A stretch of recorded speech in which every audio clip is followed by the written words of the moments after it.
स्वागत है आप सभी का हमारे साथ इस खास वीडियो में, जिसमें हम बात करने जा रहे हैं धनु राशि के लिए वीकली राशिफल 24 अगस्त से लेकर 30 अगस्त तक। और देखिए वीक अगर हम देखें तो अगस्त का लास्ट वीक है। इस वीक में पूर्णिमा रहने वाली है, राखी रहने वाली है, तो मूड स्विंग सबके रहने वाले हैं। यानी कभी मूड अच्छा होगा, कभी खराब होगा, ये स्थिति यहाँ पर धनु राशि की भी रहने वाली है। लेकिन यहाँ पर अगर हम देखें तो समय और भाग्य आपका साथ देगा, क्योंकि आपके भाग्य में खुद भाग्येश विराजमान है। जी हाँ, यहाँ सूर्य की हम बात कर रहे हैं। सूर्य इस समय भाग्य में ही विराजमान है, बुध आदित्य योग बना हुआ है और बुध आदित्य योग यहाँ पर आपको लाभ भी देगा और सारे रुके हुए काम जो कहेंगे यहाँ पर आपके बनने वाले हैं। लेकिन थोड़ा सा ईगो आपको किसी भी रिश्ते में नहीं लेके आना है, इस चीज का आपको ध्यान रख के चलना है।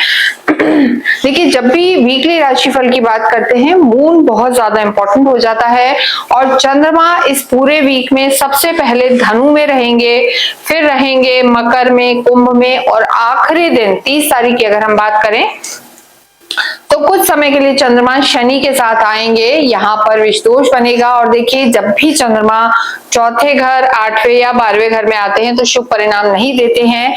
यहाँ पर जो आपके राशि स्वामी हैं वो उच्च के चल रहे हैं, यानी गुरु इस समय उच्च के हैं। हालांकि अगर हम धनु राशि के लिए देखें तो अष्टम में जरूर हैं, लेकिन गुरु तो जहां भी होते हैं और जहां उससे भी ज्यादा जहां इनकी दृष्टियां जाती हैं वहां पर ये बहुत लाभ पहुंचाने वाले होते हैं। तो यहाँ पर बुद्धि विवेक आपका साथ देगा। विदेशों से यहाँ पर आपको लाभ हो सकता है, धन धान्य की स्थिति आपकी बेहतर रहेगी।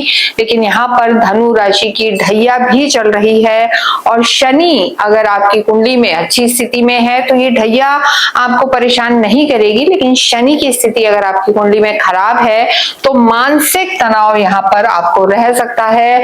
और यहाँ हम जरूर कहेंगे कि 30 तारीख को आपको अपने स्वास्थ्य का ध्यान रखना है, अपनी माता के भी स्वास्थ्य का आपको ध्यान रख के चलना है, नहीं तो परेशानियों का सामना आपको करना पड़ सकता है। शनि का और चंद्रमा का साथ होना, चौथे घर में होना, घर में अननेसेसरी किसी भी बात पे विवाद हो जाना, ये स्थिति रह सकती है। और देखिए, नीच के शुक्र इस समय आपके कर्म क्षेत्र पे हैं, तो जब भी अगर हम करियर की बात करते हैं तो 10th हाउस देखते हैं। देखिए, 10th हाउस जो होता है यहाँ से प्रोफेशनल लाइफ देखी जाती है और जो सप्तम भाव है यहां से भी कर्म क्षेत्र को देखा जाता है। यानी जो आपकी डे टू डे की इनकम है, डेली इनकम, समाज में आपका कैसा मान सम्मान है, साथ ही जॉइंट वेंचर्स मिलके काम करना भी 7th हाउस से देखे जाते हैं। यहाँ पर मंगल मौजूद है, तो अगर आप किसी भी फिल्म इंडस्ट्री से जुड़े हुए हैं, नेता हैं, अभिनेता हैं, क्रिएटिव फील्ड में जुड़े हुए हैं, तो यहाँ पर थोड़ा सा सतर्क रहने की जरूरत है। इस वीक में आपको डीफेम का सामना करना पड़ सकता है, मान सम्मान थोड़ा सा यहाँ पर जो कहते हैं ना कि थोड़ा सा परेशानी आपको आ सकती है। लेकिन इसके अतिरिक्त भूमि भवन से रिलेटेड अगर आपका कोई कार्य है तो वहां पर आपको लाभ हो सकते हैं। मंगल इस समय आपके सप्तम भाव में है और वीक के शुरू में चंद्रमा की भी दृष्टि है। देखिए, रियल एस्टेट से जुड़े हुए हैं, मेटल का कार्य करते हैं या इलेक्ट्रॉनिक्स का काम करते हैं, डॉक्टर्स हैं, आर्मी में हैं, पुलिस में हैं, स्पोर्ट्स में हैं, तो ये वीक यहाँ धनु राशि को सफलता दिलाने वाला होगा। इसके साथ ही सूर्य और बुध का बुध आदित्य योग भी आपको लाभ पहुंचाने वाला होगा। अगर हम यहाँ सजिटेरियस धनु राशि धनु लगन की बात करें तो ये समय आपके लिए लाभकारी है। करियर के क्षेत्र में आपको सफलता मिलेगी और जो कहते हैं ना कि भाग्य आपको यहाँ पर पूरा पूरा साथ देने वाला होगा। तो स्थितियां यहाँ पर अच्छी रहने वाली हैं, बस जल्दबाजी में निर्णय ना लें। और इसके साथ वीक का जो आखिरी दिन है वहां पर आपको ध्यान रख के चलना है। 30 तारीख को आपको कोई भी डॉक्यूमेंट प्रॉपर वे में बिना पढ़े, जो कहते हैं कि जल्दबाजी में साइन कर देना, वैसी स्थिति नहीं लानी है। पैसे के लेन देन में आपको सतर्क रहना है। और यहाँ पर एक चीज और हम कहेंगे कि अपने बॉसेस से ईगो आपका ना रहे। सूर्य आपके नवम भाव में होने से बॉसेस से कोई आर्ग्यूमेंट या पिता से आर्ग्यूमेंट इस वीक में रह सकता है। उनके आशीर्वाद लेने हैं, सपोर्ट में उन्हें रखना है, वो आपके करियर में नई उछाल लेकर आएगा। तो ये स्थितियां रहेंगी। एजुकेशन की हम बात करें, हायर एजुकेशन के लिए समय अच्छा बना हुआ है। बुध आदित्य योग का नवम भाव में होना, अगर कोई गवर्नमेंट एग्जाम की तैयारी कर रहे हैं, यूपीएससी वगैरह दे रहे हैं, सेंट्रल गवर्नमेंट जॉब के लिए तैयारी कर रहे हैं, मास्टर्स करना चाहते हैं, तो यहाँ पर आपको सफलता मिल सकती है। देखिए, गुरु का अष्टम में होना आपको धार्मिक बुद्धि भी देगा, धर्म से भी जोड़ेगा, और शास्त्रों का अध्ययन करना या किताबों का अध्ययन करना, नॉलेज लेना इस पूरे ही वीक में नजर हो रहा है। तो धनु राशि के लिए अगर हम बात करें तो स्थितियां बेहतर बनी हुई हैं। लेकिन देखिए, जब हम लव लाइफ की बात करते हैं या वैवाहिक जीवन की बात करते हैं, तो लव लाइफ के लॉर्ड मंगल हैं और वैवाहिक जीवन में विराजमान है। वैवाहिक जीवन में मंगल का होना कहीं ना कहीं मंगल दोष, मांगलिक दोष बनाता है।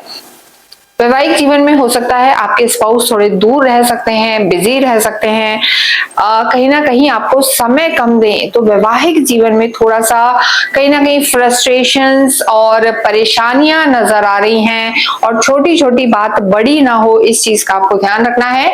एंड ऑफ द वीक में आपको थोड़ा सा अपने वैवाहिक जीवन को संभालना है, और नए रिश्तों के लिए ये समय उतना अच्छा नजर नहीं आ रहा है। लव लाइफ की हम बात करेंगे, लव लाइफ की स्थितियां ठीक हैं, लेकिन मंगल का आपके शुक्र पे दृष्टि देना और शुक्र का आपके सुख भाव पे दृष्टि देना, तो कहीं ना कहीं एक कहते हैं कि आर्ग्यूमेंट हो जाना या सुखों में कमी इस समय आपके रिश्तों में नजर आ रही है। तो धनु राशि को जल्दबाजी में निर्णय नहीं लेना है। और शनि अगर आपकी कुंडली में खराब है, क्योंकि ढैया भी आपकी चल रही है, शनि छठे में, आठवें में या 12वें में है, या शनि नीच के हैं, तो रिश्तों में कहीं ना कहीं दिक्कत आ सकती है, मानसिक तनाव रह सकता है, आर्ग्यूमेंट्स हो सकते हैं। तो इस चीज को आपको संभालना है। और धनु राशि काफी ब्रेनी भी होते हैं, इंटेलेक्चुअल भी होते हैं, तो ऐसे में हर बात में लॉजिक लगाना रिश्तों के लिए ठीक नहीं होगा। तो इस चीज में आपको ध्यान रख के चलना है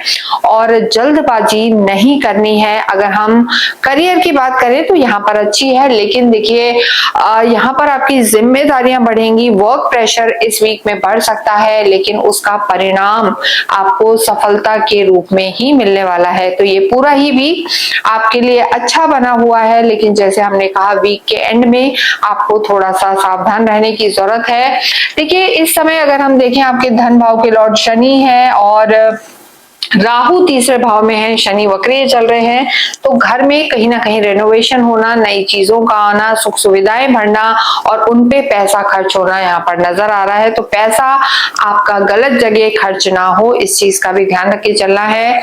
इसके साथ ही अगर हम देखें, भाग्य की स्थिति बहुत अच्छी बनी हुई है। भाग्य आपको नई नई अपॉर्चुनिटीज देगा।